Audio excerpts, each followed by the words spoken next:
হরে কৃষ্ণ। পার্শ্ব একাদশী ব্রত ভাদ্র মাসের শুক্লপক্ষের একাদশী ব্রত পার্শ্ব একাদশী ব্রত এই বছরের ক্ষেত্রে পালন করতে হবে 14 সেপ্টেম্বর 2024 শনিবার।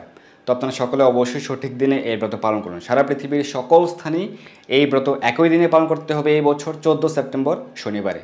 শুধুমাত্র যারা নিউজিল্যান্ডে রয়েছেন সেক্ষেত্রে ব্রত পালন করতে হবে 15 সেপ্টেম্বর। তো অবশ্যই সঠিকভাবে এই ব্রত পালন করবেন। তো এই একাদশীর নাম হয়েছে পার্শ্ব একাদশী বা পরিবর্তনীয় একাদশী, কারণ এই দিনে ভগবান পার্শ্ব পরিবর্তন করেন। যেহেতু ভগবান 4 মাস ব্যাপী তিনি ক্ষীরসাগরে অনন্ত শয্যায় শায়িত হন, এই বিষয়ে আমরা একটু আলোচনা করেছিলাম চাতুর্মাস ব্রত মাহাত্ম্য আলোচনায়। তো এই 4 মাস অর্থাৎ শ্রাবণ ভাদ্র আশ্বিন কার্তিক এই 4 মাস ভগবান শয়ন করেন। তো শ্রাবণ মাসের শয়নের ক্ষেত্রে ভগবান আষাঢ় মাসের শুক্লপক্ষের একাদশী শয়ন একাদশীতে ভগবান শয়ন করেন, এবং তিনি কার্তিক মাসের শুক্লপক্ষের একাদশীতে ভগবান জাগরিত হন। সেটিকে বলা হয় উত্থান একাদশী বা জাগরণী বা প্রবোধিনী একাদশী। তো এই 4 মাসের মধ্যে 2 মাস পরে ভগবান পার্শ্ব পরিবর্তন করেন। আষাঢ় মাসের শুক্লপক্ষের একাদশীতে ভগবান শয়ন করেন, আষাঢ় শ্রাবণ ভাদ্রে ভাদ্র মাসের শুক্লপক্ষের একাদশীতে ভগবান পার্শ্ব পরিবর্তন করেন। তো সেই কারণে এই পার্শ্ব একাদশী ব্রত অত্যন্ত মাহাত্ম্যপূর্ণ, প্রত্যেকটা একাদশী ব্রতই মাহাত্ম্যপূর্ণ, এবং এই একাদশী প্রসঙ্গে শাস্ত্রে বলা হয়েছে, ব্রহ্মবৈবর্ত পুরাণে উল্লেখ রয়েছে এই ব্রতের মাহাত্ম্য প্রসঙ্গে, যে এই একাদশী ব্রত সঠিকভাবে যদি কেউ পালন করে তাহলে তিনি 1,000 অর্থাৎ 1,000 অশ্বমেধ যজ্ঞের ফল প্রাপ্ত হন। আমরা জানি শাস্ত্র উল্লেখ রয়েছে, যদি কোনো রাজা 100 অশ্বমেধ যজ্ঞ সঠিকভাবে সম্পাদন করেন তাহলে তিনি স্বর্গের ইন্দ্রপদ স্বর্গের রাজা হতে পারেন।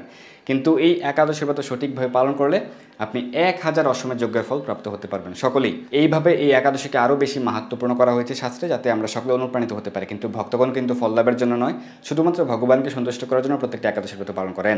তো অবশ্যই আপনারা এই একাদশী ব্রত সঠিকভাবে পালন করবেন। একাদশী ব্রতের আগের দিন রাত্র 11টা সাড়ে 11টার মধ্যে অন্নপ্রসাদ গ্রহণ করে দন্ত মার্জন করে নেবেন।